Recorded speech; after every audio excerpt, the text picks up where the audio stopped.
지금 이번 아릴락 올해 마지막 우리 세미나가 되겠는데요. 참여해 주신 분들께 진심으로 감사드립니다. 오늘 발제를 해주실 우리 박미애 박사님은 그 아, 꾸란의 그 이사 예수님 이해에 관한 아, 논문을 쓰셔서 박사학위를 받으시고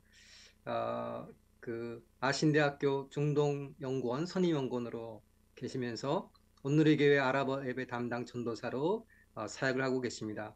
어, 이 무슬림권에 있는 무슬림들의 영혼을 구원하기 위해서 어떻게 하는 것이 가장 적절한 길인지에 대해서 많은 고민이 있으시고 그거에 대해서 또 경험과 문제의식 가운데 오늘 저에게 적절한 좋은 가르침을 주리라고 믿습니다. 지금부터 시작해서 5시까지 박사님이 준비하신 원고를 읽는 형식으로 진행을 하시고 5시 이후에 이제 참석하신 분들이 자유롭게 질문하고 또 답변을 해주시고 서로 상호간에 나누는 그런 시간을 6시까지 늦어도 6시까지 그렇게 가지려고 계획을 하고 있습니다. 그러면 우리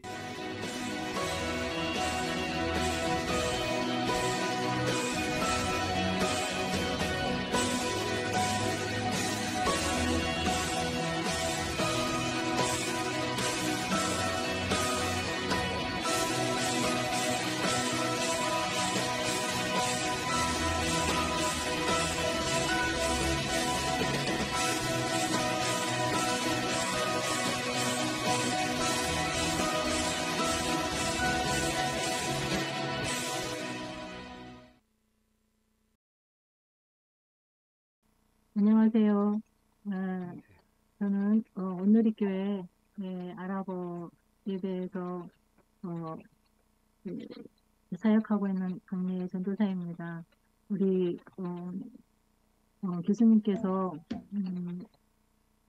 이슬람 선교와 관련해서 이렇게 강의를 할 수 있는 그런 기회를 주셔서 너무 감사드리고요. 제가 바쁘게 준비를 한 그런 원고인데 함께 읽으면서 그, 준비한 내용을 나눠보도록 하겠습니다.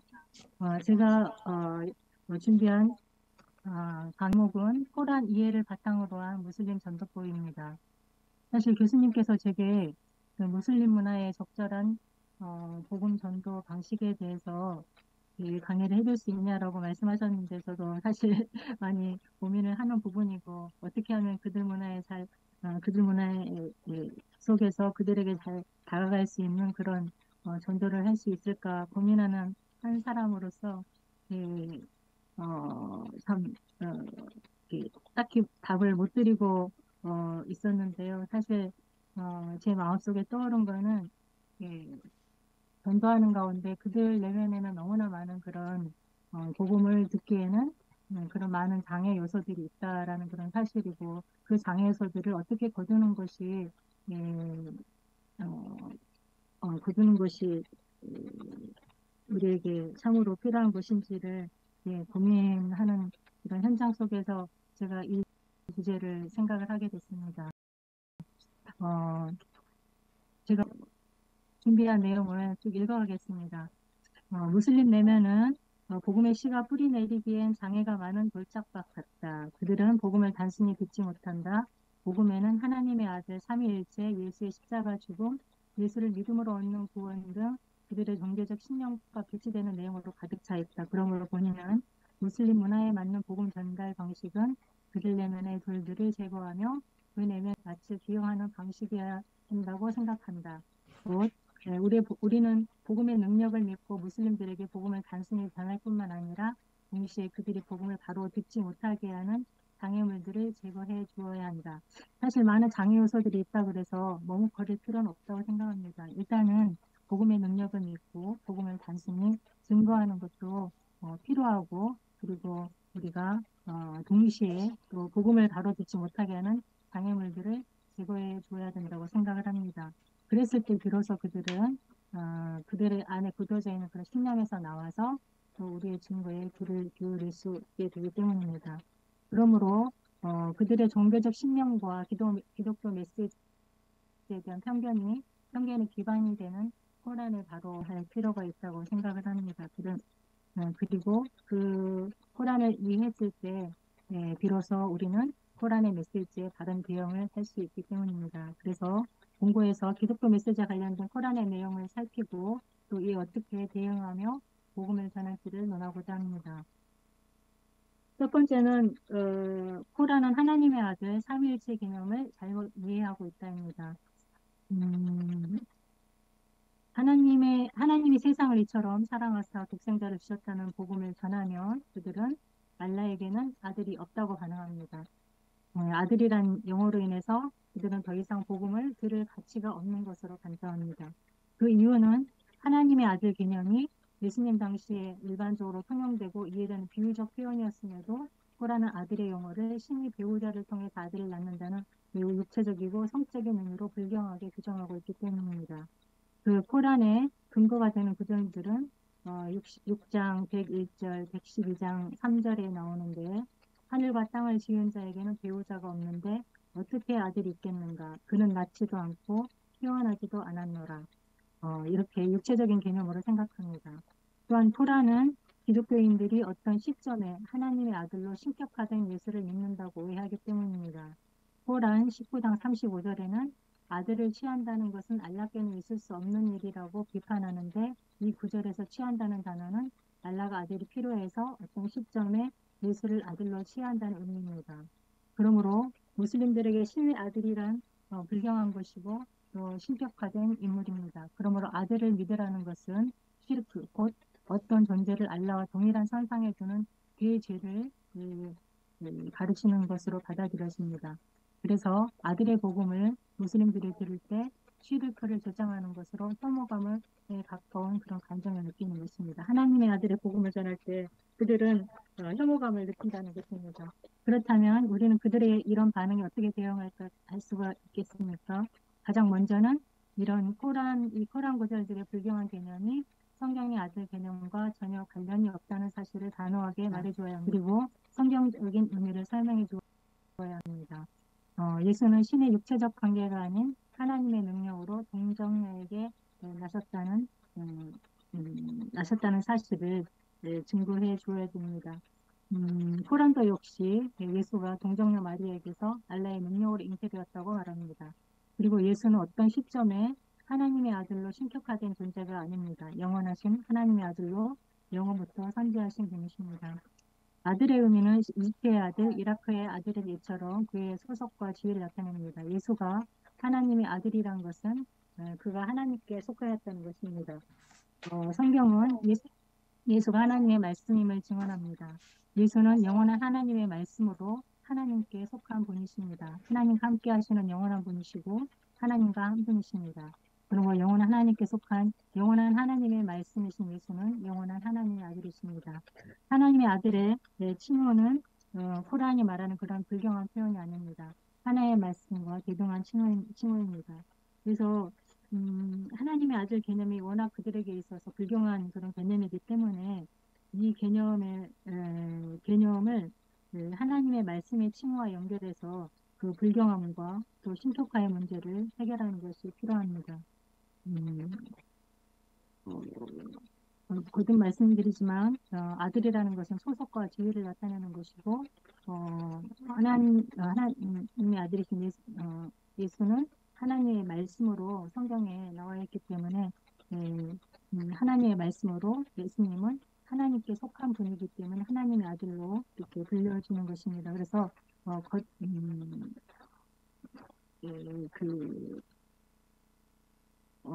유명한 MBB 변증가 라시드 형제가 있는데 그 형제가 유명한 유튜브 변증 사이트를 운영하고 있습니다. 거기에서 알마시 이브널라의 의미는 무엇이냐라는 그런 현에서 하나님의 아들의 이름을 변증하고 있는데 그는 여기서 하나님의 아들의 칭호를 하나님의 말씀 칭호와 바로 연결하여서 아들에 대해 갖는 코란의 불경한 개념을 해석합니다. 두 번째, 삼위일체 개념에 대한 오해와 대응. 무슬림들에게 복음을 제시하면 그들은 알라 외에는 신이 없다, 알라는 한 분이시다라고 말하며 기독교의 신개념에 대한 거부감을 드러냅니다. 네, 그 이유는 코란이 기독교인의 신개념에 대해서 이미 비판하였고 가당치 않은 것으로 조롱했기 때문입니다. 그러나 코란이 기독교인의 신관을 비판하는 내용은 기독교인의 신관을 삼신주의로 이해하고 비판한 것이기 때문입니다. 어, 비판한 것입니다. 그 세 신은 알라와 이사와 마리아입니다. 그것은 다음에 코란 구절에서 확인됩니다. 4장 171절에 셋이라 말하지 말라. 또 5장 73절에 알라가 셋 중에 세 번째라 말하는 자들은 분명 불신자라. 5장 116절에 보면 알라가 말하였노라. 마리아의 아들 이사야 내가 백성에게 알라를 제외하고 나와 나의 어머니를 경배하라고 말하였느냐. 이런 구절들을 우리가 볼때 우리는 코란이 기독교인들이 믿는 그런 신개념이 바로 삼위일체 신개념이 바로 이런 알라와 또 마리아 이사와 마리아를 믿는 그런 삼신주의라는 것을 우리는 이해할 수 있습니다.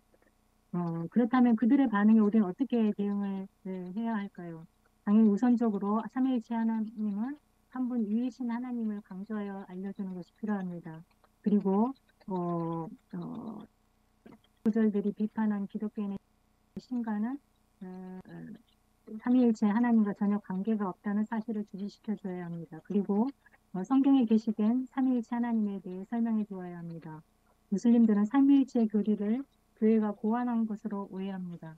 그러므로 삼위일체 하나님은 성경에 게시된 하나님이심을 또한 먼저 주지시켜 줘야 합니다. 하나님은 성경에서 그분에게만 속한 독특한 종류의 한 분 하나님으로 계시하였습니다. 하나님 자신을 복수의 새 위격을 지닌 하나님으로 계시하셨습니다. 그 하나님의 새 위격은 하나님의 말씀이신 하나님의 아들, 하나님의 영이신 성령이십니다. 우리는 말씀과 영을 지니신 한 분 하나님을 예배합니다. 그의 말씀은 영원하고 그의 영도 영원하십니다. 새 위격은 모두 동일한 영원한 신적 본질을 가지며 각자 다른 역할을 지니십니다. 물론 이런 설명을 할 때 그들을 이해하지 못합니다. 그럼에도 우리는 성경에 게시된 하나님을 증거해 주어야 합니다. 두 번째로 코란은 십자가 사건에 대해서 예수의 죽음이 없는 사건을 말합니다. 무슬림들에게 예수님이 십자가에서 우리의 죄를 증거하면 그들은 십자가에 죽은 사람은 예수의 모습으로 변형된 다른 사람이었다고 반응합니다. 그리고 십자가 사건은 인류 대속과 무관한 사건으로 생각합니다. 그들에게 예수의 십자가 대속의 죽음을 전하는 복음은 어리석게 보입니다. 그들이 이런 반응을 보이는 이유는 코란에서 십자가 사건을 언급한 4장 157절 한 절에 기인합니다.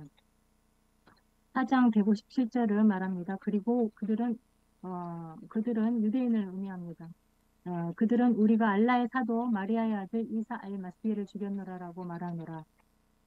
그들은 그를 죽이지 않았고 십자가에 못 박지 않았노라. 그러나 그들에게 그렇게 보였을 뿐이라. 이 구절에 그렇게 보였을 뿐이다라는 문구는 십자가 사건에 대해서 이슬람 세계에 다양한 해석을 야기시켰습니다. 이 주류 해석은 여러 가지가 있습니다. 십자가에 아무도 죽지 않았다. 이사는 알라의 도움으로 십자가 처형에서 벗어났고 알라에 의해 하늘로 승천했다. 이사는 알라의 뜻 가운데 십자가에서 죽었다. 유대인들이 자신들의 목적을 이룬 것이 아니다. 이사는 십자가에 달렸으나 죽지 않고 기절했다. 그리고 주류 해석은 이사가 아닌 이사처럼 보이는 다른 사람이 대신 십자가에 달리고 죽었다는 것입니다. 이렇게 이 한 구절은 예수의 십자가 순환과 죽음의 역사적 사건을 진실을 알 수 없는 미궁 속으로 밀어넣었습니다. 그리고 대부분의 무슬림들이 십자가 사건을 예수의 죽음이 없는 사건으로 믿게 만들었습니다. 또한 이 십자가 구절은 반유대 논쟁의 일환 속에서 나옵니다. 코란은 4장 153절부터 유대인을 향해 비난을 쏟아놓고 있는데 155, 156절에서 그 비난 사유를 5가지로 일거합니다. 그리고 157절 십자가 구절에서 유대인들이 선지자 이사를 죽이고 그를 이겼다고 자랑한 것을 비난합니다. 곧 코란은 이런 반유대 논쟁의 일환 속에서 십자가 사건을 이사의 명예를 모욕하는 유대인들에게 이사는 알라가 그를 십자가에서 건져 보호하는 선지자임을 강조하는 맥락에서 언급하고 있습니다. 그러므로 코란이 말하는 십자가 사건에는 예수의 죽음이 없고 그 사건은 인류 대속 사건과 무관합니다. 그러면 우리는 어떻게 그들이 성경의 십자가 증언에 귀 기울일 수 있게 할 수 있을까요? 이런 코란의 십자가 증언과 십자가의 증언에 배치되는 어, 성서의 성경의 그런 십자가 사건 우리가 증언할 때 우리가 해야 할 바는 사실 객관적인 증거로 답변하는 방법입니다. 성경과 코란을 정보를 비교하고 객관적인 정보를 보여주는 것이 필요합니다. 여기서 MBB 출신의 기독교 변증가의 라시드 형제는 십자가 사건 이외에 성경과 코란 중 어떤 것이 신빙성 있는 자료인지를 상식적인 선에서 비교해 보여줍니다. 성경에는 십자가 사건에 대한 사복음서의 증거 자료가 있습니다. 복음서 저자들은 이 사건의 목격자이거나 목격자와 가까운 이들이고 또 복음서는 모두 십자가 사건과 가까운 시간과 공간의 기록물입니다. 반면 무슬림들은 십자가 사건과 관련해 코란의 이 한 구절에만 의존합니다. 무함마드는 이 사건의 목격자가 아니고 코란은 십자가 사건과 시간적으로 공간적으로 먼 기록물입니다. 또한 성경은 십자가 사건에 대해 사건 진술의 기본 요소인 누가 무엇을 언제 어디서 왜라는 질문들에 충분하고 상세한 정보를 제공합니다. 그러나 코란은 다른 사람이 예수의 모습으로 변형되었다는 도대체 누가 십자가에 달렸는지, 구체적으로 무슨 일이 일어났는지, 언제 어디에서 이런 일이 일어났는지, 왜 일어났는지에 대해 정확한 답을 제공하지 않습니다. 이렇게 성경과 코란의 정보를 코란의 그런 정보를 비교해서 보여주는 것이 필요합니다. 그리고 성경 외적 증거를 말할 수 있습니다. 성경이 증언하는 예수의 십자가 순환과 죽음의 사건은 성경 외적 증거들에 의해서도 그 사실성이 입증됨을 강조할 필요가 있습니다. AD 1세기 유대인 역사가 요세푸스와 AD 2세기 로마의 역사가 고넬리우스, 타키투스의 기록물들이 이를 뒷받침합니다. 또한 이렇게 객관적인 증거들로 코란의 그런 십자가 사건에 대한 그런 정보가 가당치 않다라는 것을 객관적으로 보여줄 필요가 있습니다. 이렇게 함으로써 예수 십자가 순환과 죽음의 역사성에 그들이 객관적으로 눈을 돌릴 수 있도록 도와주고 그 다음으로 우리는 예수님 십자가에 우리 인류의 죄를 위해서 인류의 죄를 대속하시게 죽으셨다는 그 의미를 들려줄 수가 있습니다. 세 번째, 코란에는 성서의 백성들이 경전의 텍스트를 변질시켰다고 하는 정확한 문구가 없습니다. 이것은 코란 토대로 무슬림들이 성경이 변질됐다고 주장하는 것에 우리가 어떻게 답해야 되는지를 설명하고 있는 그런 내용입니다. 그러나 무슬림들은 코란과 성경의 내용이 다를 때 성경이 변질되었다고 주장하면 그만입니다. 성경적 이해를 위해 그들의 선입견, 오해의 돌을 조가하는 노력을 기울여도 그들은 성경의 진위성을 부정하면 그만입니다. 이런 그들에게 우리는 어떻게 대응할 수 있을까요? 그들이 이런 신념의 근원이 되는 코란의 증거들을 그들이 바로 이해하고 성서에 대해 긍정적으로 말한 구절들을 볼 수 있도록 1차적으로 우리는 도와줄 수 있습니다. 그리고 난 다음에 또 성서의 그런 진리성을 무엇성을 입증해줄 논리적인 증거, 객관적인 증거, 성경 내적 증거, 그리고 하나님이 말씀을 보호하신다는 그런 보호하신다는 그런 근거를 우리는 제시할 수 있습니다. 성경이 변질되었다는 주장의 근거가 되는 코란 구절의 배경을 먼저 이해하는 것이 필요합니다. 그 구절들은 무함마드가 그의 선지성을 인정하지 않는 유대인들의 무시와 조롱에 직면하고 있었던 상황에 나온 구절입니다. 그러므로 이 구절들은 무함마드가 구두로 상대했던 일부 유대인들을 향해 비난한 내용입니다. 그리고 그들에게 주어진 경전 자체가 변형되었다는 것이 아니라 그들의 경전을 대하는 태도를 비난한 것입니다. 유대인들은 무함마드 앞에서 성서의 단어를 그를 조롱할 의도로 바꿔 읽기도 했고 경전의 글을 손으로 써서 하나님 말씀이라고 장사하는 모습도 보였습니다. 유대인들이 그동안 하나님 말씀에 불순종의 삶을 살았다는 것을 익히 알고 있던 무함마드는 유대인들의 이런 경전에 대한 불선한 태도를 비난합니다. 이 근거 구절들을 나열하였고요. 이 구절들을 살펴보면 이 구절들의 어떤 것도 그들이 가지고 있는 경전 텍스트가 변질되었다고 분명하게 말하는 것은 없습니다. 그들이 경전 텍스트를 구두로 말하는 가운데 오용하고 다른 해석을 하지 않고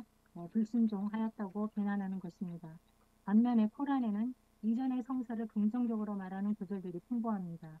성서는 복음과 빛을 담은 하나님의 말씀이며 성서의 백성들이 토라와 복음서를 가지고 판단해야 하며 무슬림도 이전에 계시된 성경을 믿어야 하고 무슬림과 무함mad도 의심이 생기면 성서의 백성에게 물어보라고 합니다. 그리고 코란은 이전에 계시된 성서를 확증하는 것이라고 말합니다. 4장 47절을 보면 성서의 백성들이여 계시한 것을 믿으라. 그것은 너희에게 있는 것을 확증하는 것이라. 이것은 무함마드 당시 성서에 중대한 편집이 이루어졌다면 결코 사용될 수 없는 표현들입니다. 그리고 고란에는 유대인과 기독교인들을 성서의 백성들, 발로 기탭으로 31번에 걸쳐 부릅니다. 만약 유대인과 기독교인들이 성서의 텍스트를 변질시킨 중대한 죄를 범했다는 사실이 알려졌다면 코란은 그들을 성서의 변질자들이라고 부르는 것이 마땅합니다. 결론적으로 코란 그 어디에서도 유대인들과 기독교인들이 성경 텍스트를 변질시켰다고 명확하게 말하는 구절은 찾아볼 수 없습니다. 또한 논리적으로 무함마드 당시 7세기만 해도 성서는 전 세계에 퍼져 있었습니다. 그리고 수많은 언어로 번역되었습니다. 그리고 상식적으로 이슬람 이전에 존재한 이 모든 사본에 도달해서 일치된 변질을 이루고 다른 사본은 다 버리고 변질된 사본만 남겨두는 것은 불가능한 일입니다. 이슬람은 누가 언제 어디서 어떻게 성경에 무엇을 변질시켰는가를 구체적으로 답하지 못합니다. 또한 현존하는 신약 성경의 사본수는 원어인 헬라어로 기록된 것만도 5,000개가 넘고 또 다른 언어로 번역된 사본은 24,000개의 구대사본이 있습니다. 이 사본들은 지금 우리가 가지고 있는 사본과 동일합니다. 또한 성경의 내적 증거, 성경 안에 통일성이 있습니다. 성경이 수많은 예언과 그 예언의 성취를 기록하며 일례로 성경 외적 증거를 가진 그리스도의 십자가 죽음은 구약의 예언의 성취입니다. 그리고 성경이 변질될 수 없는 가장 강력한 증거는 전능하신 하나님이 친히 말씀을 보존하신다는 것입니다. 이렇게 코란이 성경을 긍정적으로 생각하고 있고 또 객관적으로 논리적으로 상식적으로 또 성경의 내적 증거를 봤을 때 또 말씀을 보호하시는 하나님을 생각할 때 성경이 변질되었다는 것은 생각할 수 없다고 우리는 입증할 수 있습니다. 네 번째로 코란은 선행을 쌓고 회개로 가오를 씻으며 천국에 들어갈 수 있다고 가르치는 내용에 대해서 우리가 어떻게 대응할 것인가를 다뤄보겠습니다. 무슬림들에게 구주 예수를 믿음으로 얻는 구원의 복음은 터무니없게 여겨집니다.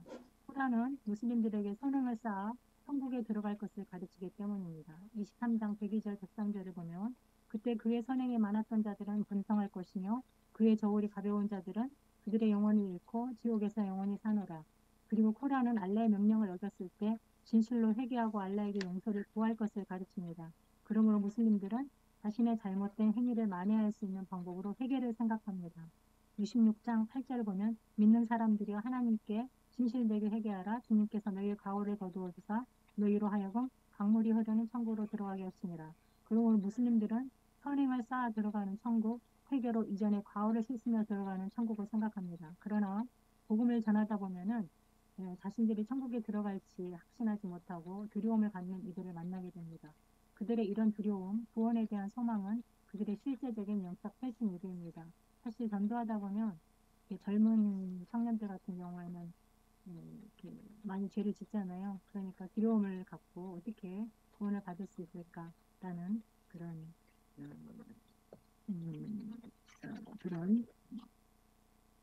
것에 대한 내적 질문을 가지고 있는 것 같습니다. 그래서 이렇게 복음에 귀 기울이는 그런 형제들을 만나게 됩니다. 그러므로 무슬림들의 선행과 회개가 우리를 천국에 들어갈 자격을 얻게 해주기에 불충분하다는 사실을 다뤄줘야 합니다. 그러므로 무슬림들의 펠트니들을 위한 나는 어떻게 하나님께 받아들여질 수 있을까라는 제목의 전도지는 먼저 선행과 회개의 문제를 다루고 계속을 통한 구원의 복음을 제시합니다. 이 전도지의 복음 제시 방법을 따라가 보면 다음과 같습니다. 먼저 선행과 회개가 우리가 우리의 죄물들을 회개하고 하나님께 받아들여질 수 있는데 불충분하다는 사실을 일단은 입증하는 그런 방법을 씁니다. 선행은 우리가 천국에 들어가면 얼마나 선행을 쌓아야 하는지 알지 못합니다. 죄 많고 유한한 인간이 창조주 하나님 앞에 범죄한 죄의 무게를 이기려면 얼마나 많은 선행 행위를 쌓아야 하는지 모릅니다. 그리고 사람이 스스로 선하다 여기는 행위가 하나님 앞에서도 선한 것은 아닙니다. 하나님은 우리의 행위를 보시는 분이 아니라 우리의 심령을 감찰하는 분이십니다. 둘째, 회개는 과거의 죄악에 대한 회개입니다. 죄에서 회개하고 돌이키는 것이 마땅하지만 그 회개가 죄에 대한 대가 지불을 면제해 주는 것은 아닙니다. 그것은 마치 죄수가 법정에서 자신이 저지른 죄에 대해서 회개했다고 재판관이 무죄를 선언할 수 없는 것과 같습니다. 곧 회개는 마땅한 것이지만 공의로우신 하나님은 우리가 지은 죄를 간과할 수 없습니다. 이러한 비유는 한 형제가 크리스찬 형제가 저희 아람 예배 와서 그, 음, 설교할 때 했었는데 그때 들을 때 굉장히 인상적이었습니다. 근데 이 예를 이 전도지에서 다시 한번 하기는 했습니다. 이렇게 선행과 회개는 인간편의 하나님께 도달하기 위해 시도하는 방법이지만 우리의 죄를 다 덮어주고 해결해주기 위해 인간의 선행은 너무나 미미하고 회개는 불충분함을 주지시키는 것이 필요합니다. 이로써 인간에게는 하나님께 받아들여질 하나님께로 이를 길이 없다는 결론 위에서 우리는 하나님이 인간에게 허락하신 길을 소개할 수 있습니다. 그들이 의지하는 선행과 회개의 무용성을 입증을 하고 그 다음에 하나님 우리에게 허락하신 방법, 대속을 소개하는 것입니다. 하나님이 허락하신 길은 대속의 방법입니다. 그 대속물을 하나님이 친히 허락하셨습니다. 그러나 대속의 개념이 무슬림들에게는 낯설기 때문에 코란에 있는 구절을 토대로 대속의 개념을 일단은 이해를 시켜주는 방법을 씁니다. 이 전도지는 여기서 코란의 한 문구를 통해 무슬림들이 대속의 개념을 이해할 수 있도록 돕습니다. 그 구절은 37장 107절 그를 위대한 희생으로 대속하였노라입니다. 이 구절은 하나님이 아브라함이 하나님의 명령에 순종해서 그의 아들을 하나님께 제물로 바치려고 했을 때 하나님이 그 아이를 대신할 희생 제물을 준비하셔서 그를 대속하였다는 그런 내용입니다. 그를 위대한 희생으로 대속하였노라. 이 구절을 통해서 그들이 하나님이 준비하시는 대속물, 위대한 희생 제물을 생각하도록 먼저 돕습니다. 그리고 성경의 대속의 의미를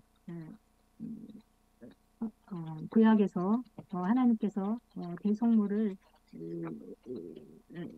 희생제물을 바치고 하나님께 나오게 했었던 그 내용을 다루어 줍니다. 그리고 구약에서 하나님 이스라엘 백성이 하나님 앞에 나올 때 속죄 제물을 바치게 명하신 이유를 설명합니다. 그것은 하나님 인간에게 당신의 거룩함과 죄를 싫어하심을 가르쳐 주어 인간으로 하여금 자신의 죄를 인정하고 죄는 반드시 죄값, 희생을 치러야 한다는 것을 인정하게 하기 위한 것이었습니다. 곧 희생 제물을 통한 대속의 방법은 정의로우신 하나님이 당신의 공의로움을 충족시키며 인간이 자신의 죄 문제를 해결받고 하나님께 나올 수 있게 하신 방법입니다. 그러나 동물 제물은 단지 진정한 대속제물, 진정한 대속자를 위한 상징이었습니다. 그런데 진정한 대속자는 이렇게 이런 구약에 하나님께서 희생제물을 바치도록 했다는 내용과 이 대속제물, 동물의 희생제물은 진정한 대속자를 위한 상징이었다는 내용을 다뤄주고 진정한 대속자가 될 수 있는 그런 조건에 대해서도 언급을 합니다. 그런데 진정한 대속자는 인간을 대신하기 위해 인간이어야 하고 죄가 없어야 하고 모든 인류의 죄를 덮을 만큼 무한한 가치를 지녀야 하고 피조물이 아니어야 한다. 만약 피조물이라면 그는 자신을 다른 사람을 위한 대속물로 내어줄 권리가 없다. 인간이시고 죄가 없으시고 무한한 가치를 지니시고 피조물이 아닌 온 인류의 진정한 대속자를 하나님 우리에게 보내셨다. 그분이 바로 성자 하나님이십니다. 이 대속자 예수님의 우리 죄를 대신한 희생을 통해 우리 인간 하나님께 이룰 수 있게 되었습니다. 이렇게 이 전도지는 선행과 회개의 한계를 다루며 하나님이 보내신 진정한 대속자 예수를 통해 하나님께 나아갈 길이 열렸다는 복음을 전합니다. 물론 이 전도지는 성자 예수가 진정한 대속자가 될 수 있다는 것을 설명하기 위해서 무슬림들이 의구심을 품는 그런 삼위일체와 하나님의 아들의 의미 등도 이렇게 다뤄주고 있습니다. 제가 여기서 언급하고 싶은 거는 사실 이런 내용들이 사실 당장에 받아들여지기는 어렵다는 것입니다. 그러나 그들에게 그런 새로운 그런 신앙의 아이디어들, 가치들, 원리들, 곧 기독교 신앙에 관한 그런 새로운 정보들을 제공해 주면서 그들이 자신의 신앙을 돌아볼 수 있게 하는 그런 계기를 마련합니다. 사실 개종의 그런 단계들 가운데는 데이비드 헤셀 그레이브 같은 그런 학자는 발견하는 거 그리고 또 그 진리를 찾아가는 수고 그리고 또 진리 안에 결정하고 또 그 진리를 붙들기 위한 그런 시험과 연단의 과정을 통해서 신자의 몸으로 들어오게 된다고 하는데 이렇게 처음 그들이 새로운 그런 신앙의 아이디어들을 복음과 관련한 그런 정보들을 듣고 생각할 수 있게끔 계기를 마련해 주는 것은 매우 중요하다고 생각합니다. 그래서 이 아랍 세계에서 만들어진 이 전도지는 그런 무슬림들을 마인드를 잘 이해하고 있기 때문에 이런 논리로 복음을 제시하고 있습니다.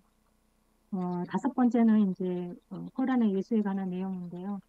코란은 예수를 인간 선지자로 제시하고 그의 생애를 왜곡하면서도 주목할 만한 예수의 독특성을 보여줍니다. 무슬림들에게 예수를 믿어야 구원을 받는다고 하면 자신들도 예수를 믿는다. 코란에서도 모든 선지자들을 믿으라고 했다. 그래서 예수를 믿지 않는 무슬림은 무슬림이 아니다라고 합니다. 사람은 무슬림이 아니다라고 합니다. 그렇다면 그들은 어떤 예수를 믿는 것인지 코란에 묘사된 예수를 정리해 보겠습니다. 이것은 제가 박사학위 논문으로 어, 쓴 내용 논문에서 논문을 토대로 또 책을 샀는데 그 책에 기재된 그런 내용을 정리한 것입니다.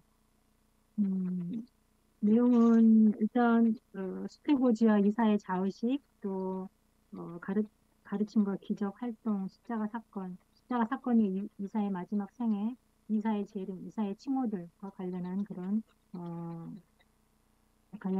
내용들을 정리해봤습니다. 먼저 수태고지입니다. 수태고지의 내용은 코란 3장 42절에서 49절, 19장 16절, 21절에 나오는 내용인데요. 코란의 수태고지는 동정녀에게서 태어난 이사를 아담과 같이 알라의 주권적인 창조 능력을 나타내는 한 표징으로 봅니다. 그냥 잠깐 읽어보겠습니다. 코란 구절을 3장 45, 46절 마리아의 알라께서 너에게 그로부터의 한 말씀으로 기쁜 소식을 드리니 그의 이름은 마리아의 아들 이사 알마스니라. 그는 현세와 내세의 영예로운 자요 알라와 가까이 있는 자 가운데 있으리라. 그는 요람에서 그리고 성장해서 사람들에게 말을 할 것이며 의로운 자들 가운데 있을 것이라. 또 3장 47절 그녀가 말하길 주여 제가 어떻게 아이를 가질 수 있습니까? 어떤 남자도 저를 스치지 아니하였습니다. 그가 말하길 그렇게 되리라. 알라는 그가 뜻한 것을 창조하시니라. 그분이 어떤 일을 하고자 할 때 이렇게 말씀하노라. 있어라. 그러면 있느니라. 3장 48, 49절 그리고 알라는 그에게 성서와 지혜와 토라와 인지를 가르쳐 그를 이스라엘의 사도로 보내리라. 3장 59절 알라에게 있어 이사의 경우는 아담과 같으니라. 그는 흙으로 아담을 빚었고 그리고 그에게 이사라라고 말하였던 있게 되었느니라. 그래서 코란의 수태고지는 동정녀에게서 태어난 이사가 아담과 같이 3장 59절에서 본 것처럼 알라의 주권적인 그런 창조 능력을 나타내는 한 표징으로 제시하고 있습니다. 그래서 뭐 특별할 것 없다. 마리아는 이사는 그래도 어머니라도 있었지. 예, 아담은 무에서 흙으로 빚어져서 태어나지 않았느냐. 그래서 특별할 것이 없다라는 그런 의미도 포함하고 있고 알라의 주권적인 그런 창조 능력을 나타내는 표징으로 제시하고 있습니다.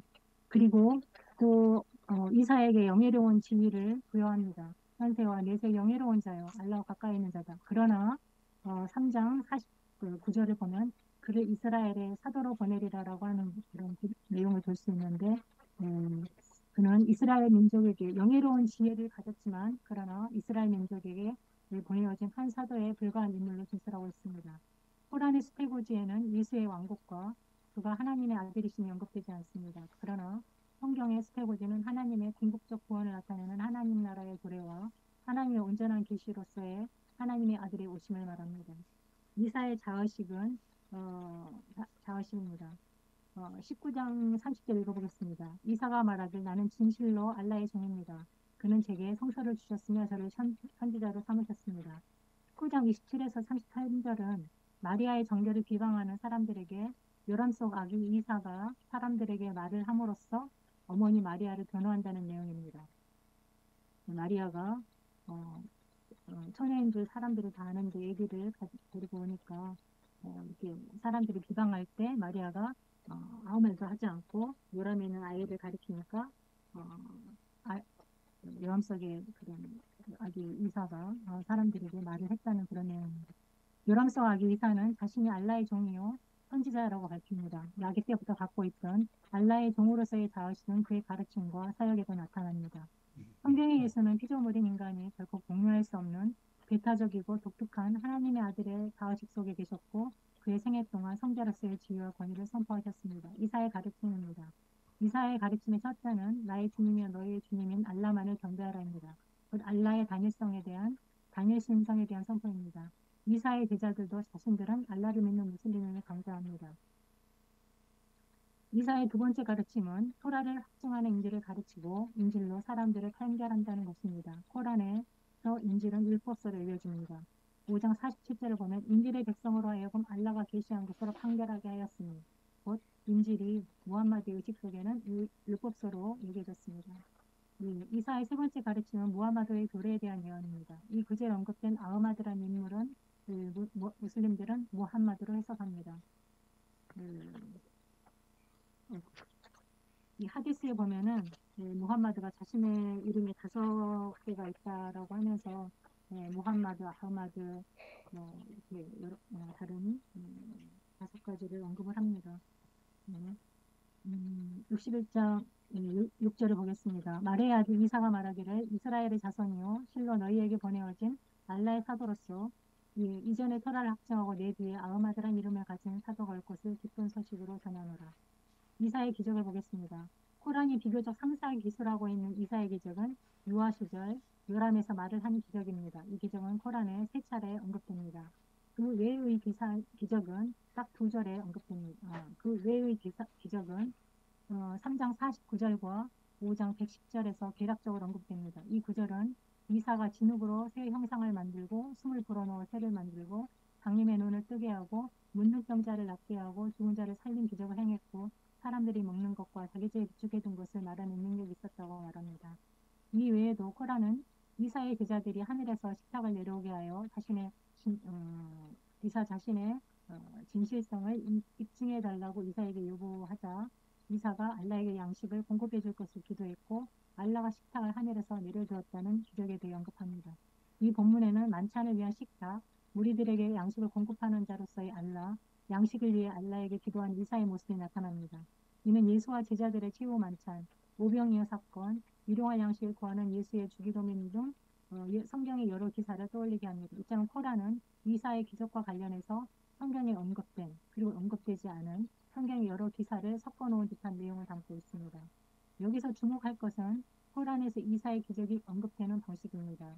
이사의 기적은 나의 허락으로, 알라의 허락으로 문구와 함께 나옵니다.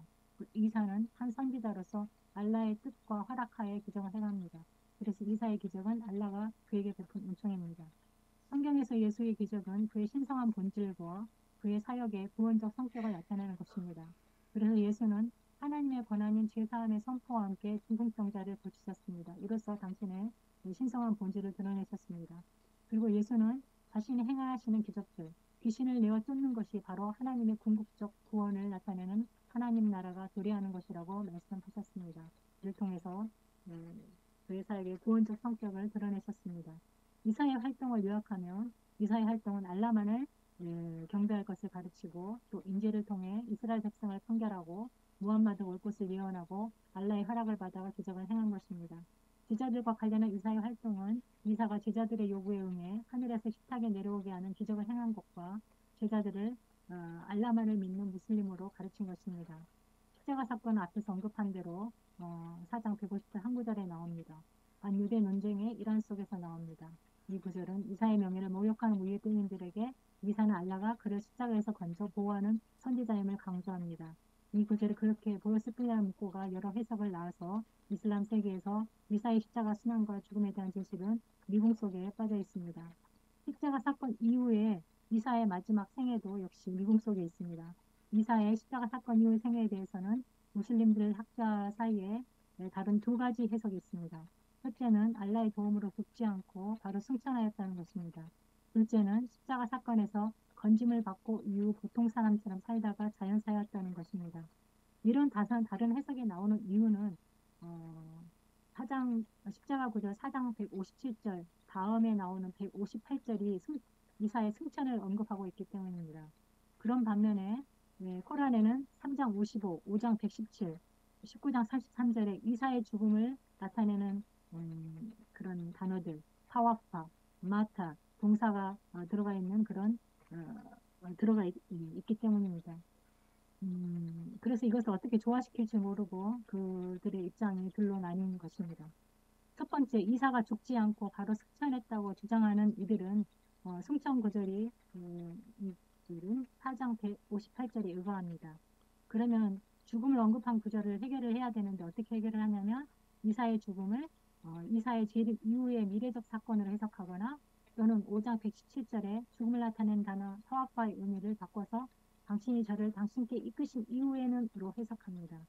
5장 117절 보면 저를 죽게 하신 이후에는 이렇게 해석해야 되는데 당신께 이끄신 이후에는 이런 식으로 죽음의 의미를 없애는 것입니다. 둘째, 이사가 십자가에서 건짐을 받고 보통 사람처럼 자연사했다고 주장하는 이들은 19장 33절이 죽다라는 의미를 확고히 지닌 마하타 동사를 포함하고 있기 때문입니다. 19장 33절을 보면 제가 태어난 날, 저라는 것은 이사입니다. 제가 죽는 날, 야오마 아무트 이 자체가 이게 마타 동사의 린칭 위완료 동사인데, 그리고 제가 살아 부활하는 날에 제가 평안히 있으리이다. 이 구절에 이렇게 이런 죽다란 의미를 확고히 지닌 마타 동사가 포함되어 있기 때문에 이사는 십자가에서 건짐을 받고 보통 사람처럼 자연사했다고 주장하는 것입니다. 그리고 마찬가지로 19장 33절을 보면은 이사의 구절과 이사에 대해서 언급한 19장 33절과 동일한 그런 문구가 야흐야는 세례 요한을 의미하는데 코란에서 세례 요한에게도 똑같은 문구가 나타나고 있기 때문에 보면은 19장 35절을 보면은 그가 태어난 날과 그가 죽는 날, 그가 살아 부활하는 날에 라고 되어 있는데 이사에게 언급된 내용과 또 야훼에게 언급된 내용이 동일합니다.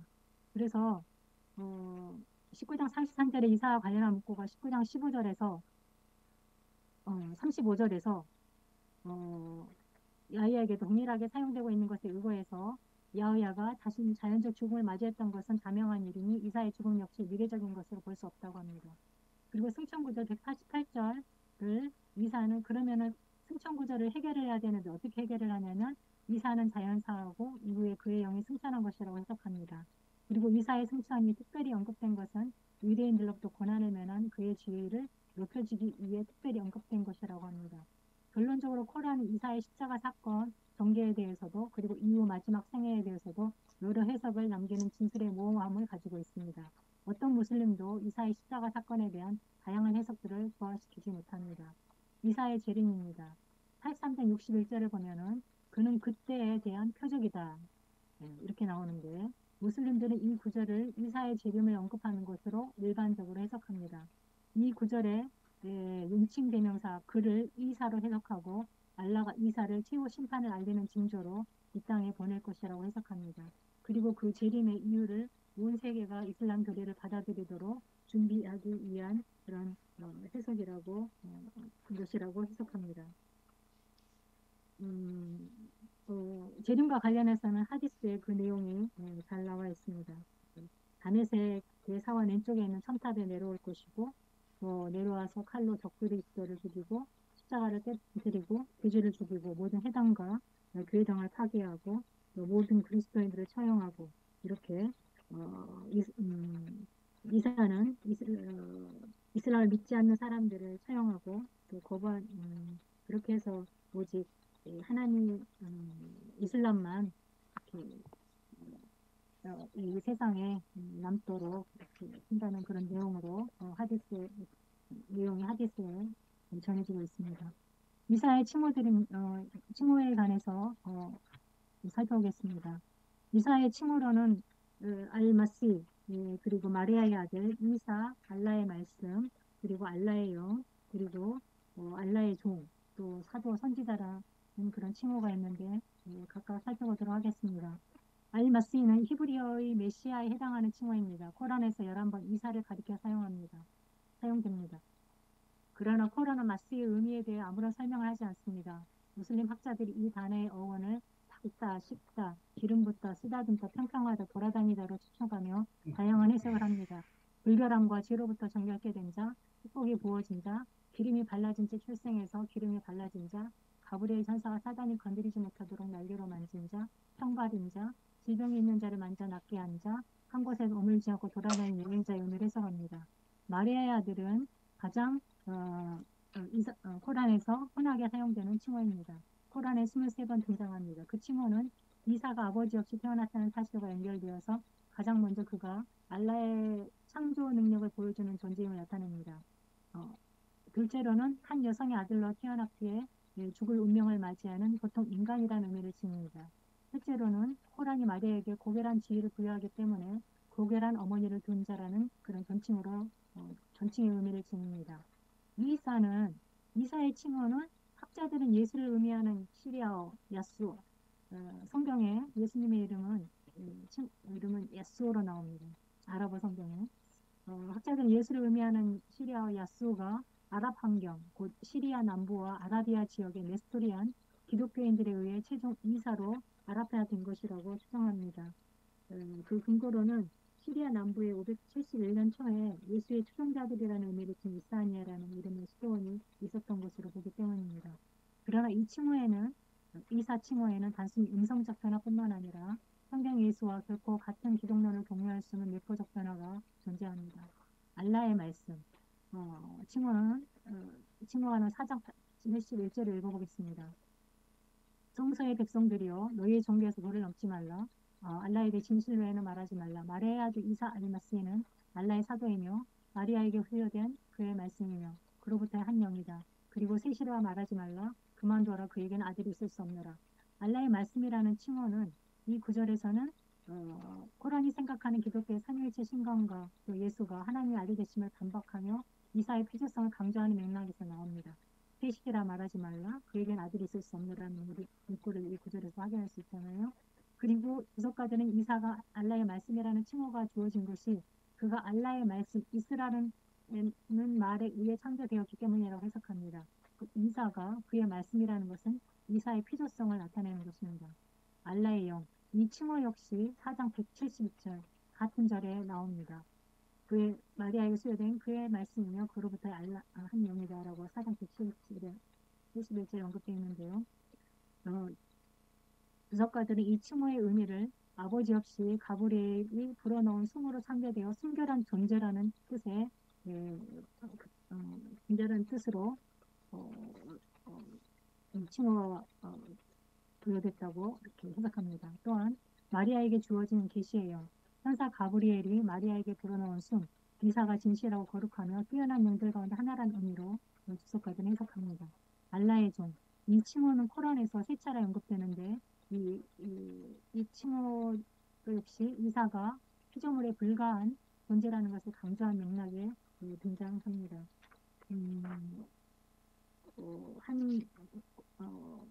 코란 4장 171절 읽어보면 너희가 신이라고 생각한 알마스이는 자신이 알라의 종인 것을 교만히 부인하지 아니하노라 이런 식으로 이렇게 이사가 피조물에 불과한 존재라는 것을 강조하는 맥락에서 알라의 종을 칭하고 있습니다.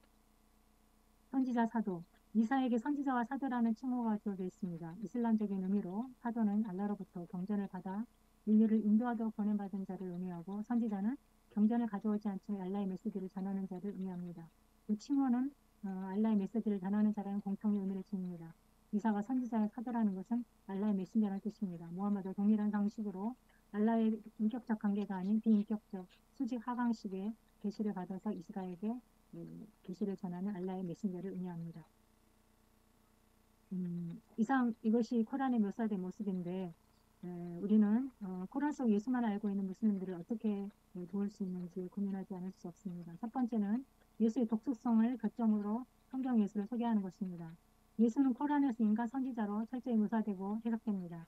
그럼에도 그의 생애는 다른 선지자와 비교될 수 없는 독특함, 유일성을 드러냅니다. 그는 동정녀에게 태어난 독특한 탄생을 하고 죄가 없는 무고한 자로 칭해지고 진흙으로 새를 만드는 창조의 능력을 나타내고 죽은 자를 살리는 생명의 주관자가 되고 그의 성찬과 재림이 특별히 언급되어 있습니다.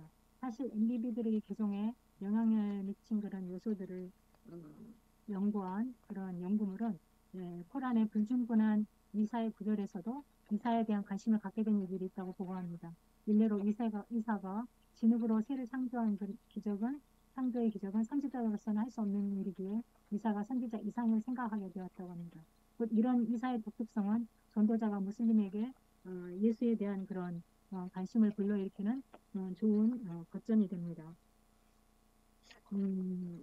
그러나 대화는 이를 거점으로 성경의 예수를 소개하는 것입니다.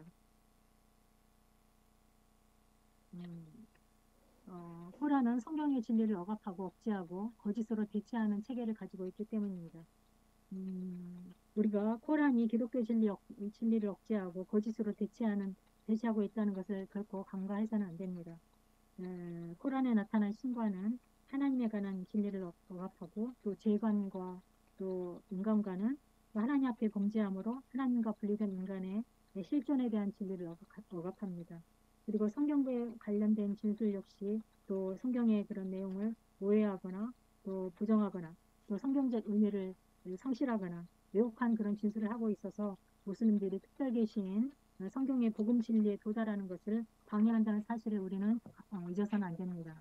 또 예수의 치고를 설명해 주는 것입니다. 알마스 그리고 알라의 말씀은 굉장히 좋은 그런 복음을 전할 수 있는 그런 도구가 됩니다. 코란은 아직 이사에게만 알마스 곧 메시아의 칭호를 부여합니다. 그러나 코란은 이 칭호에 대해 어떤 설명도 하지 않습니다. 당연히 이 칭호의 중요성을 알지 못합니다. 전도자는 성경에서 이 칭호가 갖는 중요성과 성경적 의미를 설명해 줄 수 있습니다. 첫째로 메시아 칭호는 선지자보다 위대한 예수의 지위를 나타냅니다. 메시아는 모든 선지자들이 그의 도래를 예언한 모든 선지자 위에 뛰어난 하나님의 최고의 통치자로서 탁월성과 위엄을 지닌 인물입니다. 그러므로 코란이 이사에게 알마스의 칭호를 부여하면서 마리아의 아들 알마스에는 사도에 지나지 않는다라고 말하는 것은 모순되는 표현인 것입니다. 둘째로 메시아 칭호는 예수가 담당할 계속적 고난의 사명을 나타냅니다. 성경은 메시아가 우리의 죄를 대신해 계속적 고난을 겪을 것을 예언했습니다. 그리고 메시아 예수가 십자가 사건에서 당할 구체적인 일들에 대해 예언했습니다. 이러한 기록은 메시아 예수가 십자가에서 당한 고난과 죽음은 그에게 갑자기 비극적으로 일어나서 알라가 급히 그를 고난의 십자가에서 구해줬어야 되는 그런 일이 아니라는 것을 말해줍니다. 하나님 인류의 구속의 목적으로 계획하신 것이고 선지자를 통해 예언한 것임을 우리는 보여줘야 합니다. 셋째로 메시아 칭호는 그가 지닌 온전한 영광을 나타냅니다. 구약의 예언은 메시아가 담당할 계속적 권한은 물론이요 그가 지닌 영광에 대해서도 예언합니다. 예언의 성취로 십자가에 죽으시고 부활하시고 승천하시고 하나님 편에 앉으신 예수께 하나님은 모든 정사와 능력과 권세를 주셨고 그의 이름을 모든 이름에 뛰어나게 하셨습니다. 예수는 모든 세상과 인간의 최후 운명을 다스리는 완전한 권세의 영광을 가지고 마지막 때에 최후 심판의 표징이 아니라 또 온 세상을 이슬람으로 준비시키기 위해서가 아니라 마지막 때 전 인류를 심판한 심판자로 오실 것입니다. 이렇게 예수가 지닌 메시아의 칭호를 밝혀주는 것은 무슬림이 보지 못하는 예수의 참 영광과 권세를 드러내주는 것입니다.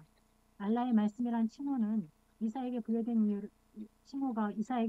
이유를 무슬림 주석가들은 그가 이스라는 알라의 말씀으로 창조되었기 때문에 해석합니다. 그러나 우린 여기에서 모든 것이 알라의 말씀으로 창조되었는데 왜 그에게만 유독 알라의 말씀이란 칭호를 부여했는지를 질문하지 않을 수 없습니다.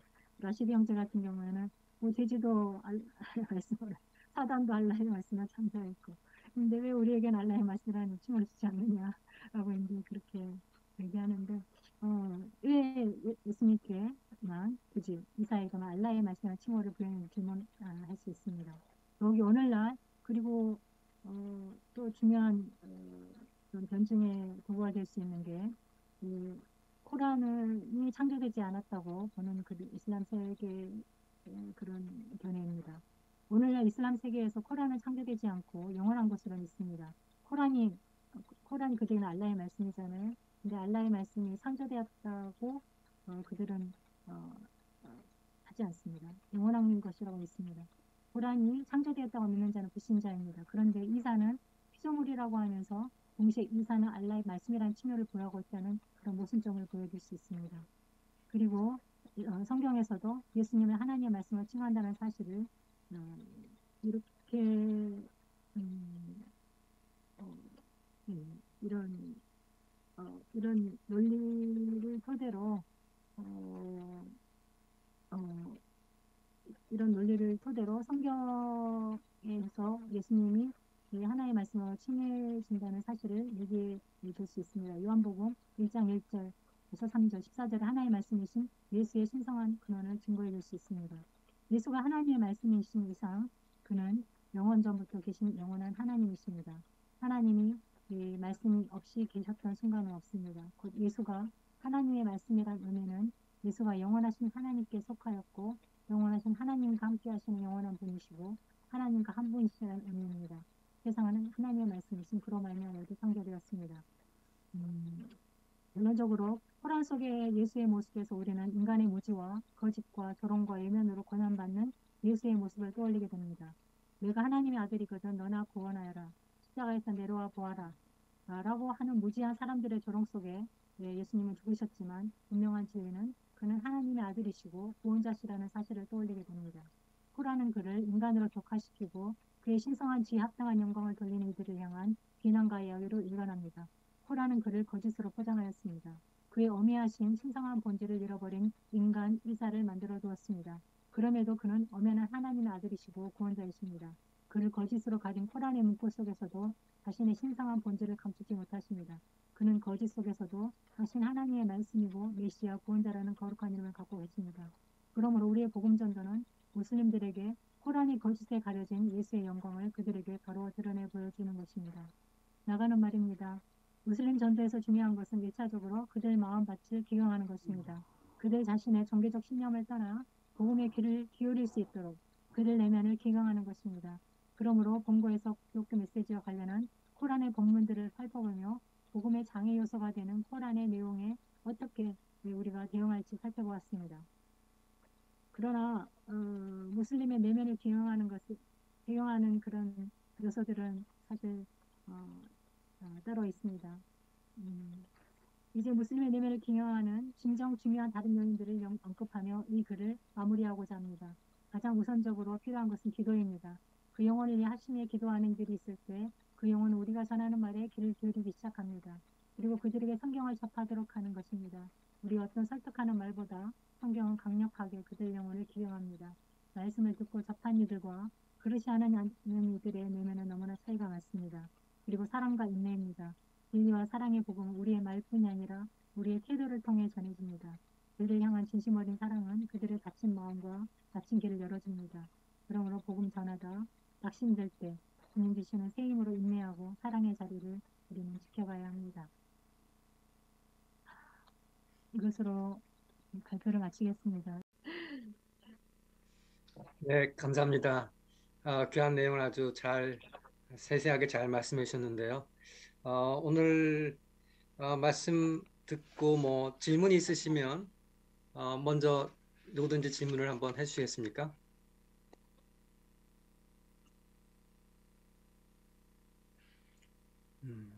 너무 지루한 내용이었던 것 같습니다. 어, 네, 네, 헨리차이 승사님. 예. 어, 물, 죄송합니다. 이게 아침이라 지금 네, 이러고 지금 무슬림 새벽 전도법, 아침이라서. 네. 무슬림 전도법을 코란을 이해하는 바탕으로 이렇게 이제 잘 설명해 주셔서 감사하고요. 어, 사실 저는 여기 현지 이제 목사인데 무슬림들에게 그 전도할 기회가 이렇게 생깁니다. 생겨가지고 어, 그래서 오늘 말씀이 많이 도움이 됐습니다. 감사하고요. 네, 몇 가지 알고 싶은 게 있는데요. 첫째는 신약 예수님에 대해서 이제 그 잘못된 관점에서 이제 무슬림들이 생각을 하고 있고, 특히 예수님이 죽지 않았다는 사실이 이제 결정적인 건데, 구약에 대해서는 전반적으로 다 인정을 합니까? 그 유대인들이 믿는 그 구약에 대해서는 그것이 왜곡되지 않고 그 자체로 다 인정을 한다면은 구약적인 접근 방법에 의해서 거기서 이제 어, 예언된 그 예수님에 대한 여러 가지 본질을 설명할 때 더 도움이 되지 않을까 이런 생각을 하고요. 만약 그렇다면은 그 시편 제가 여기서 프랑스에서는 그 시편을 이렇게 그 전 저기 무슬림들에게 이렇게 주곤 합니다. 그래서 그 이유 중에 하나는 시편에서만 그 코란에서 얘기하는 하나님에 대한 정의, 명칭이 99개가 발견될 수가 있다고 이제 하기 때문에 저도 한번 개인적으로 그걸 찾아본 적이 있었는데 그게 이제 첫 번째 질문이고요. 두 번째 질문은 어, 전도 방법 또는 전도 수단에 대해서 말씀드리는데요. 예를 들어서 어거스틴에 대한 생애 모나 그 어머니가 누구죠? 모니카?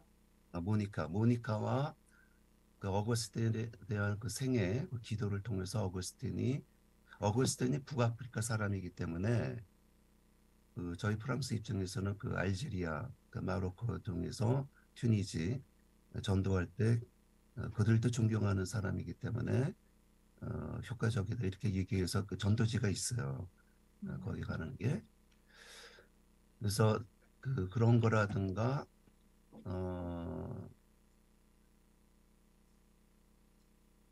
그래서 그 전도하는데 그 효과적인 우리 그 전도사님께서 전도하시면 효과적인 전도용 수단이 있다면 좀 설명해 주시기 바랍니다. 예.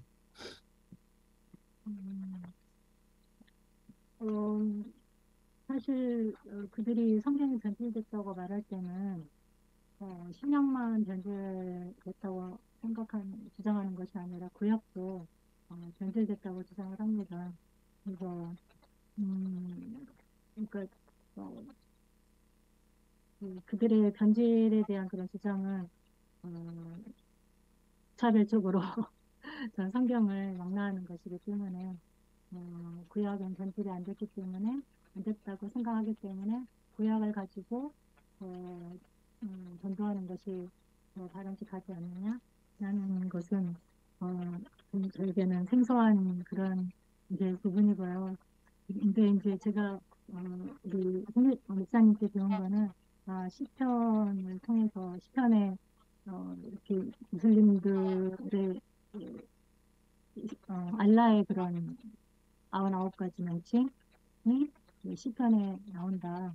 그렇기 때문에 시편을 통해서 전도하는 그런 방법이 있다라고 말씀하신 거, 그거는 되게 새로운 그런 부분입니다. 그리고 오거스틴이 북아프리카 사람으로 들에게 친숙한 인물이기 때문에 어, 어, 그, 근데 어떤 내용을 가지고 전도지가 만들어진 건가요? 그 영화가 있어요. 영화. 영화를 통해서 전도한다는 예, 말씀이신가요? 예, 예. 네, 알겠구나. 어거스틴의 음. 영화. 네, 효과적인 전도 방법에 대해서 이제 제가 생각하는 부분을 나눠달라고 말씀하신 거잖아요. 저는 이제 어, 개인적으로 생각하는 부분은 늘 정말 그들 내면은 기용돼야 된다라는 그런 부분이에요.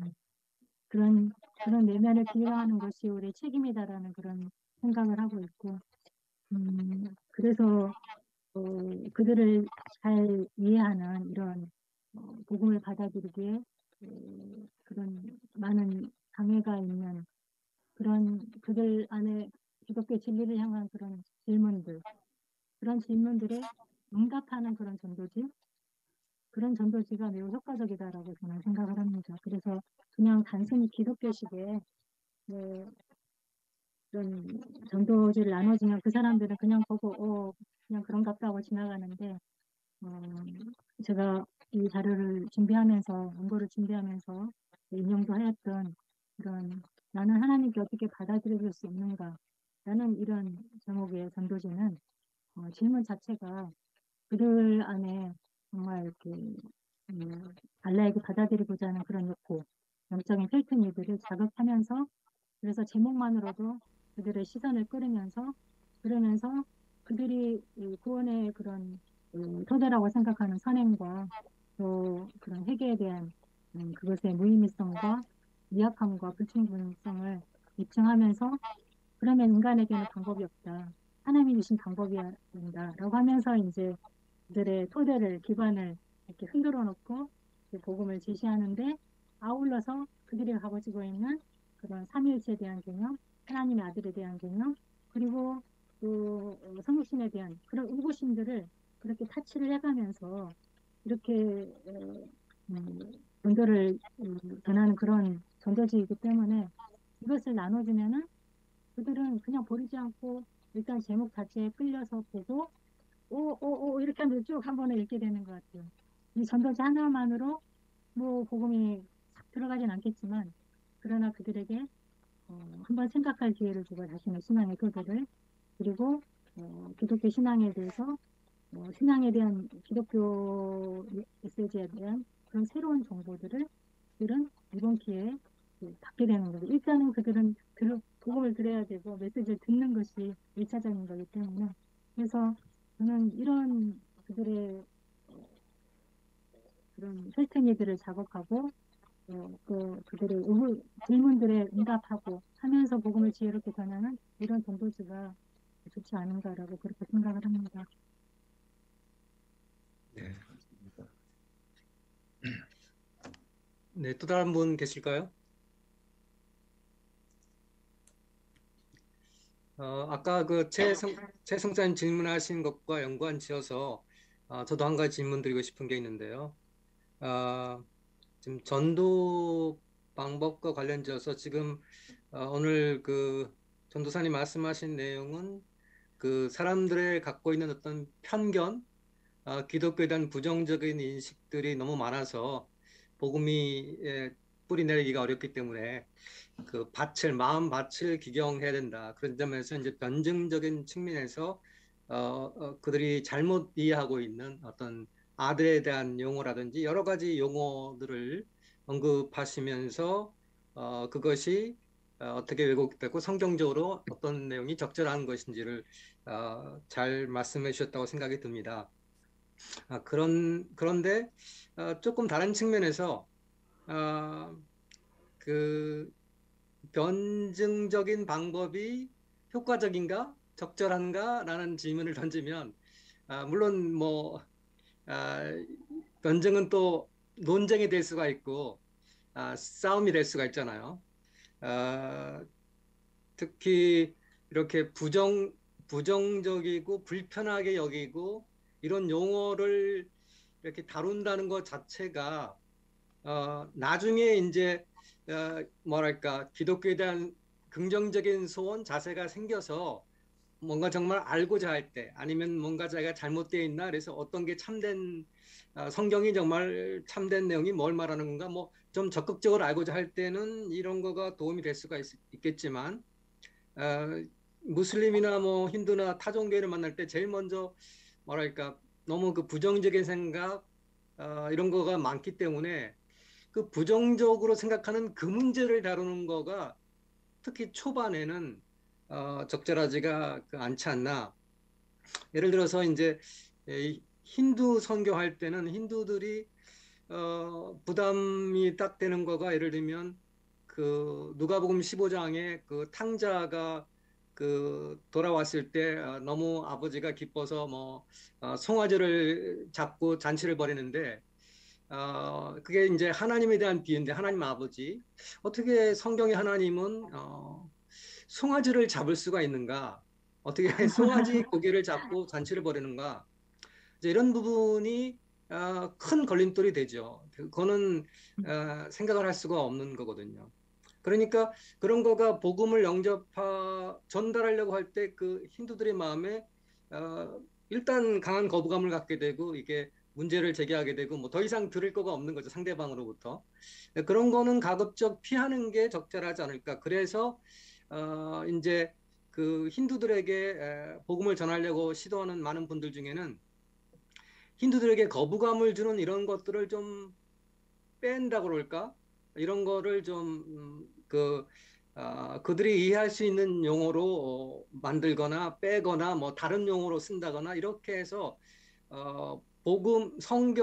특히 복음서에 해당되는 부분을 다시 번역을 해서 힌두들에게 거부감이 없으면서 복음을 잘 소개할 수 있는 그런 내용으로 성경 번역을 새로 해서 그런 쪽복음으로 성경 공부를 하거나 무슨 복음을 전달하는 경우도 있어요. 그렇게 하는 이유가 그들에게 부정적이고 너무 다르고 그래서 충돌을 일으키는 거는 초기 단계에서는 피하고 먼저 그들의 아까 전도사님 말씀하시면 felt need 그들에게 뭔가 필요하고 정말 해결하고 싶어하고 그런데 자기들도 이슬람 안에서 잘 해결이 안 되고 뭐랄까 마음의 어떤 두려움이라든가 여러 가지 악령에 많이 시달리고 뭐 뭔가 구원의 확신이 없다든가 하나님이 과연 내가 이렇게 많은 잘못을 많이 범하고 있는 걸 내가 아는데 하나님 과연 알라신이 나를 잘 받아들일 수 있을까 이런 것도 이제 그들의 고민인데 그 고민에 대한 어떤 뭐 적절한 대답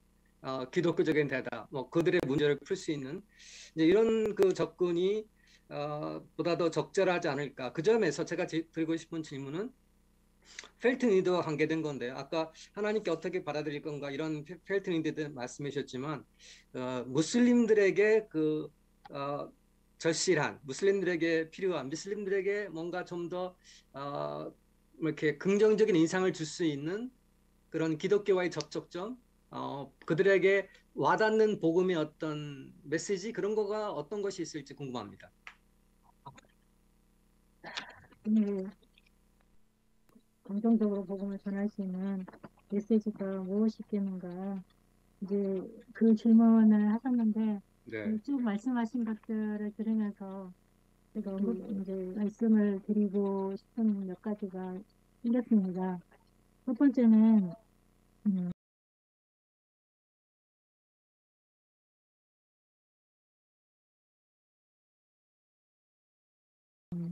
일단은 이런 주제들을 그들의 의구심에 대한 답변을 제공하는 것이 하는 것이 일단은 부정적인 그런 마음을 갖게 한다라고 이제 할 수 있다라는 것에 모두 동의를 하면서 제가 덧붙여 말씀을 드리고 싶은 거는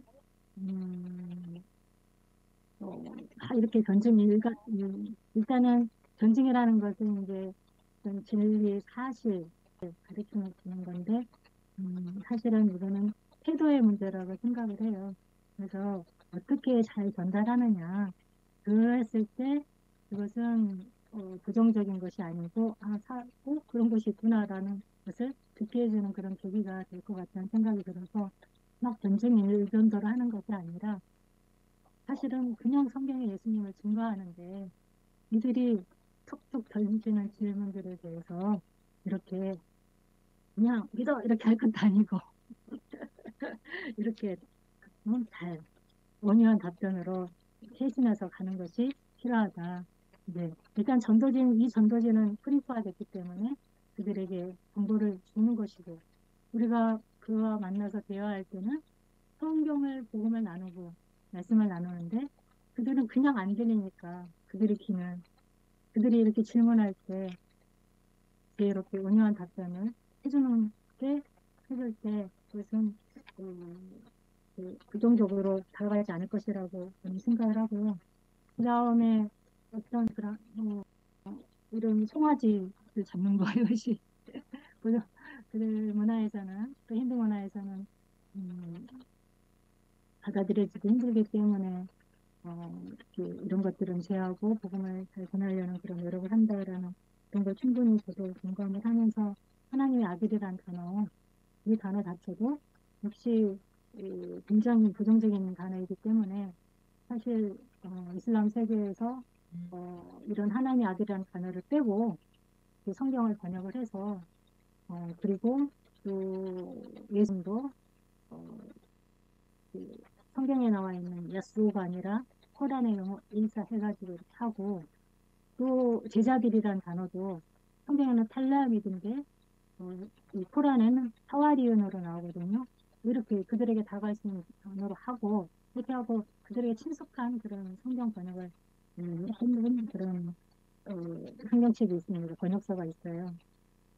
뭐, 뭐 제자들 이 단어를 바꾸는 거 이런 것들은 뭐 상관이 없는데 근데 아들이란 단어를 없애고 그냥 이렇게 다른 단어로 대체를 해가지고 성경을 만든다는 것 자체는 성경을 우리 자신이 변질시킨 거다 저는 그렇게 생각을 해요. 하나님께서 당신을 예수님께 당신을 아들로서 계시하셨잖아요. 그래서 성부와 성자 간에 그런 긴밀한 사랑의 관계를 보여주셨고 그래서 그 유비를 통해서 우리가 얼마나 하나님의 우리를 우리가 하나님의 자녀로 하나님의 사랑 가운데 있는가를 알게 되는 거고 그래서 이 하나님의 아들이라는 이 단어는 하나님의 예수님의 자기 계시인데 이 계시를 갖다가 다른 단어를 써가지고 이거를 없애버리고 하는 거는 이건 굉장히 위험한 것이다. 그런 성경책들은 다 그냥 모아가지고 다 없애야 된다라고 좀 주장하고 싶고요. 세 번째 이제 긍정적인 그런 접근으로 그들에게 긍정적인 접근은 그냥 성경 이야기죠. 성경 이야기 얼마나 예수님께서 우리 사마리아인들 응답도 주시고 또 문둥병자도 만져주시고 풍성한 그런 사랑의 이야기가 있기 때문에 그냥 그들은 너무나도 예수님에 대한 이야기의 정보에 메말라 있는 불쌍한 영혼들이기 때문에 풍성한 그런 예수님 이야기를 들려주는 것 자체가 그들의 이야기를 하는 그 이야기 문화이기 때문에 이렇게 그리고 긍정적 접근이라는 거는 그런 예수님의 그런 사랑의 이야기를 들려주는 것이 이다라고 저는 생각을 합니다. 네. 또 질문. 네, 저 질문 있습니다. 뭐 이 질문이라기보다는 강의를 들으면서 느꼈던 어떤 소감하고 그리고 제가 알고 싶은 부분들을 질문하고 싶어서 저는 오늘 강의를 들으면서 저는 이제 캠퍼스에서 학생들을 돌보고 불신자들을 만나서 복음을 전하는 어떤 사역을 하고 있는데 대상만 좀 다르지 전도자로서 가져야 될 태도와 자세 그리고 마음가짐이 오늘 이 강의와 그리고 이 교환에 되게 잘 담겨져 있는 것 같아서 좀 마음을 새롭게 하는 어떤 시간이었던 것 같고 그래서 잘 들었습니다. 그리고 성경과 그리고 예수님 그리고 삼위일체 하나님 그리고 복음에 대해서 설명한 그 부분들도 좀 더 체계적이고 설득력 있게 좀 잘 정리해 주신 것 같아서 그 부분을 좀 더 깊이 봐야겠다 이런 생각들을 했습니다. 제가 궁금한 거는 그 현장에서도 지금 사역을 하고 계시고 그러니까 무슬림들을 대상으로 해서 복음을 전하고 사역을 하고 계신 것 같은데 무슬림들을 전도하고 이렇게 공동체 안으로 이렇게 들어와서 펠로우십 교제 같은 걸 할 때 전도사님이 가장 중점을 두고서 전도된 무슬림들을 양육하고 제자로 삼기 위해서 가장 힘쓰고 계신 게 무엇인지 예를 들면 뭐 성경을 가르쳐 주는 거 아니면 사랑을 베풀어 주는 거 아니면 관계, 환대 뭐 여러 가지 것들을 복합적으로 다 하실 텐데 어떤 부분을 가장 치중하시면서 전도된 무슬림들을 돕고 계신지 그 부분들을 좀 알고 싶습니다. 네, 감사합니다. 음, 음, 실제적인 사역 현장에 대해서 여쭤보시면 거네요. 음, 무슬림 배종자들 같은 경우는 일단은 보안에 가장 신경을 많이 씁니다. 그래서 이렇게, 서로 신뢰가 쌓이지 않고서는 어, 자신을 드러내지 다른 사람들에게 드러내지 않는 그런 경향이 있고 일단 개인적으로 그냥 1대1 성경 공부를 하죠. 1대1 성경 공부를 해서 그 사람이 말씀을 설 수 있도록 노력을 하고 근데 이제 문제는 이제 사역하면서 이들이 저하고 개인적인 1대1 상황에만 이제 머무는 그런 경향이 있다. 현재 원거리에 살고 있고 그래서 우리가 교회를 중심으로 주변에 이렇게 살고 있기 때문에 자주 만날 수 있는 그런 환경도 아니고 그런 가운데 그나마 이제 코로나 되면서 우리가 줌이라는 세계를 알게 돼서 줌으로 모임을 갖고 그 다음에 줌으로 예배를 드리는데 굉장히 공동체를 이루기에는 굉장히 많은 그런 어려움을 느끼게 되는 것 같습니다. 그냥 개인적으로 이렇게 가서 인천이고 찾아가가지고 그때 성경 공부하고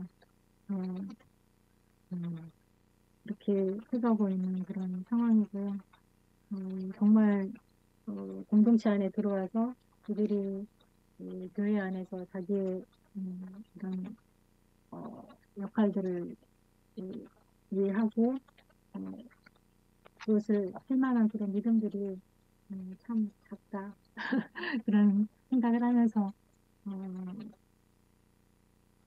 언제까지 이렇게 해야 될까라는 고민도 하고 기도도 하고 이제 그렇게 되는데 믿음의 성장이 더디고 공동체가 안 이루어지고 또 그런 가운데서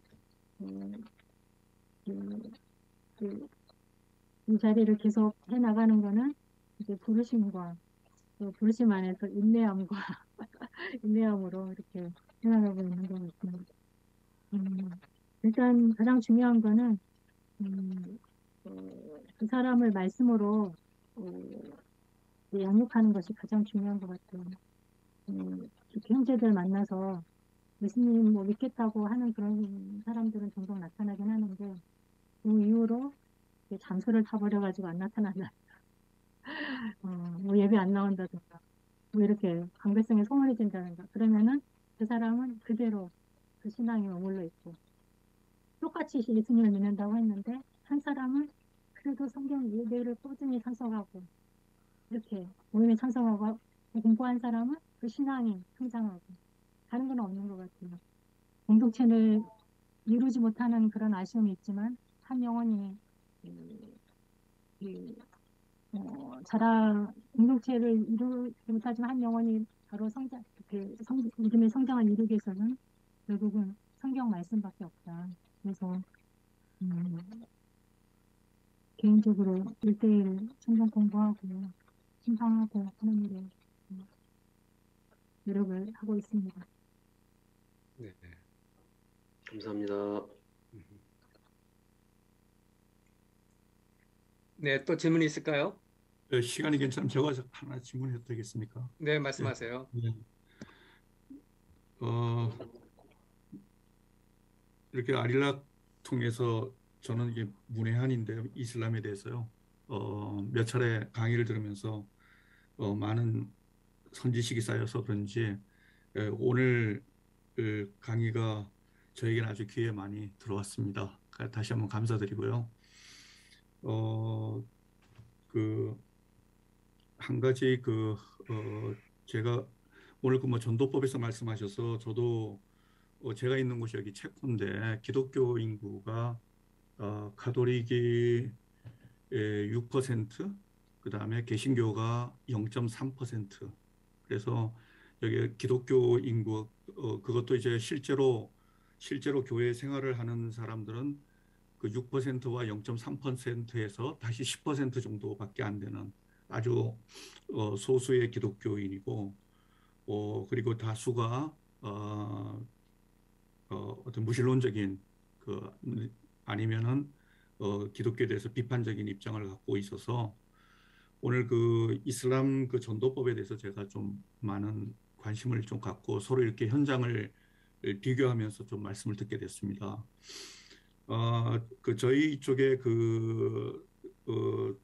무신론자들이랄까 이런 분들은 기독교에 대한 물론 뭐 지식이 없는 사람들도 있고 들어보지 못한 사람들도 있지만 대부분은 기독교에 대한 선지식하고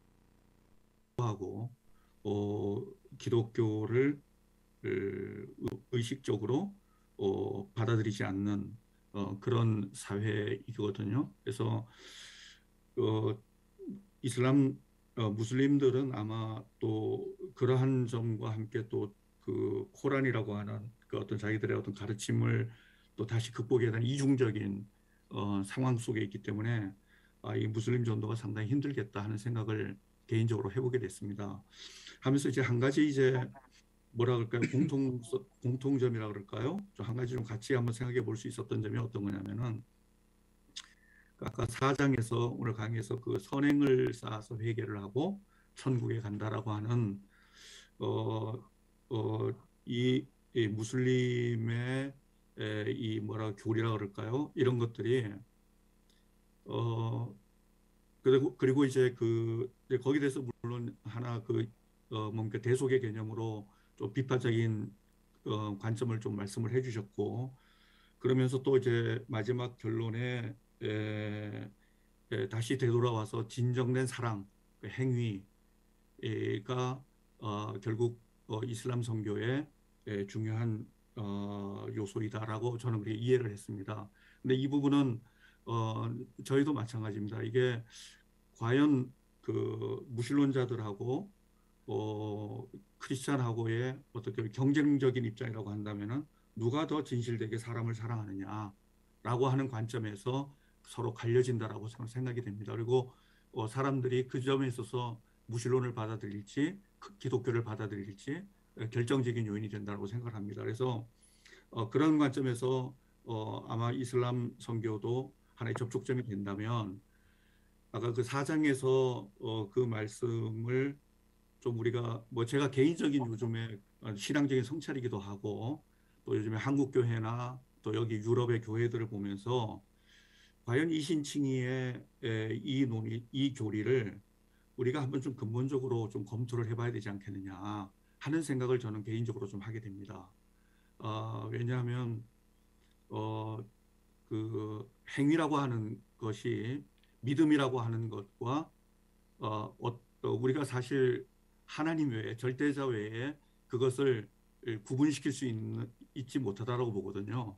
그러니까 행위라고 하는 것은 믿음에 의해서 나오는 거지 믿음이 없이 행위가 물론 나올 수도 있겠지만은 믿음에서 나오느냐 아니냐라고 하는 판단을 과연 우리가 할 수 있느냐. 그래서 마지막에 우리 오늘 말씀에서 그 결론에서도 진정한 사랑이라고 말씀을 하셨는데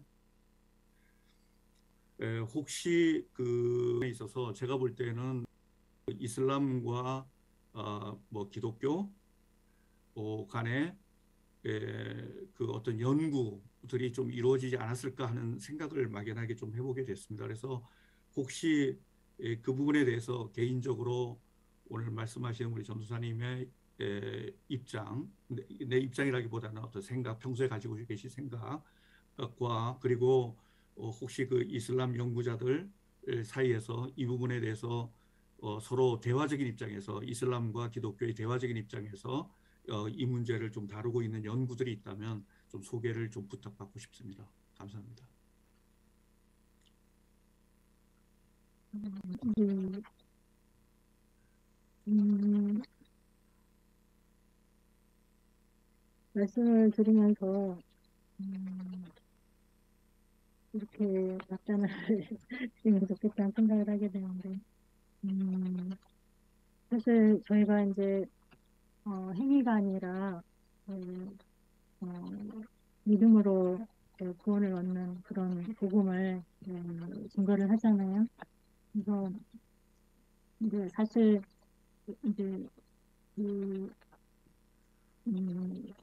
어, 근데 이제 이게 이 복음의 이 메시지가 음, 그냥 하나의 어떤 기계적인 메시지처럼 우리 입에서 나와서 이렇게 전하고 이렇게 하게 되는 것 같아요. 근데 이제 음, 그래서 음, 그 메시지는 우리가 거듭 내면화해야 되는 그런 메시지인 것 같고요.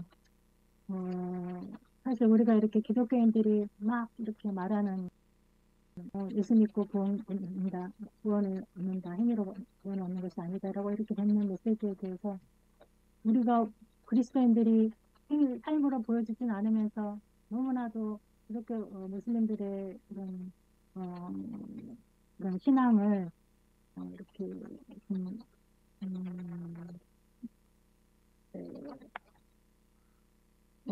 진리를 모른다는 그런 태도를 이제 전달을 해서 전달을 하지 않았겠지만 그렇게 어, 비춰졌을 수도 있을 것 같아요.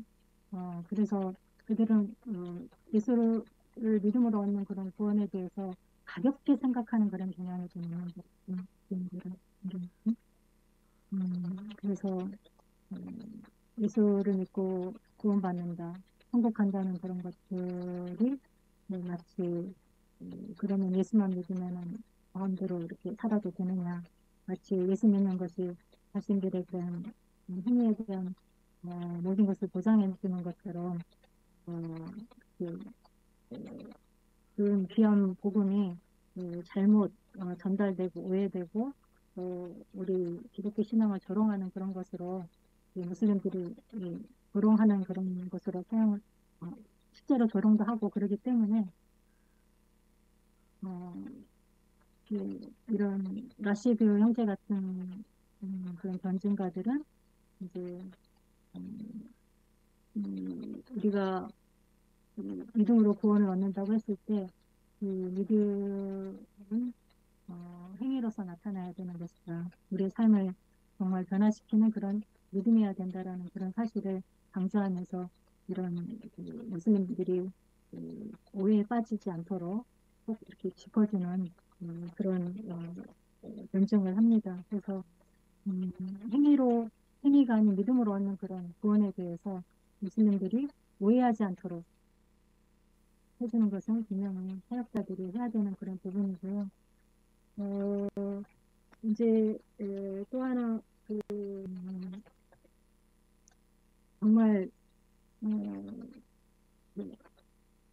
삶을 통해서 무슬림들에게 내가 믿음 있는 사람으로서 예수님을 믿는 있는 사람으로서 삶으로서 보여주기 위해서는 끊임없는 하나님 앞에서 그런 노력이 우리 자신에게 필요하다는 것을 말씀드리고 싶습니다. 모든 분들이 다 공감하는 부분이니까 더 길게는 말씀 안 드리겠지만은 이제 무슬림과의 그런 그 관계들 속에서 가치관이 다르기 때문에 우리가 아무리 무슬림들을 다른 사람들보다는 더 많은 그런 시간들을 보내고 또 같이 그들을 이해하려고 하는 그런 시간들을 보냈다 할지라도 그러나 그들은 탐을 갖고 산 사람인 것에는 분명한 거예요. 그래서 그들을 이해하기가 너무나 힘들고 일례로 이제 뭐 인사할 날이라도 약속을 안 지킨다든가 막 이렇게 되면 화가 나고 그리고 그들의 약한 모습은 사실 우리 안에 있는 그런 모습인데도 불구하고 쉽게 판단하게 되고 복음과 기독교 신앙을 그 무슬림의 문화에도 이렇게 불편함이 없이도 복음을 전달할 수 있는 좋은 방법은 없는지 예를 들어서 뭐 한두 가지만 말씀해 주시면 고맙겠습니다. 음, 일단 무슬림 문화에서 거기는 명예와 수치 문화이기 때문에 대화를 나눌 때 그들을 존중하는 태도, 우리 굉장히 그 무례함이 느껴지지 않게 그들의 얼굴이 화끈하지 않게 해야 된다라는 그런 생각을 많이 하게 됩니다. 네. 그래서 실수하는 부분이 없는지 실수를 하더라도 빨리 교정하고 그래서 그리고 또 굉장히 정적인 그런 문화이고 공동체 문화이기 때문에 이렇게 사실 함께 어울리면서 떡을 떼고 하는 그런 것을 통해서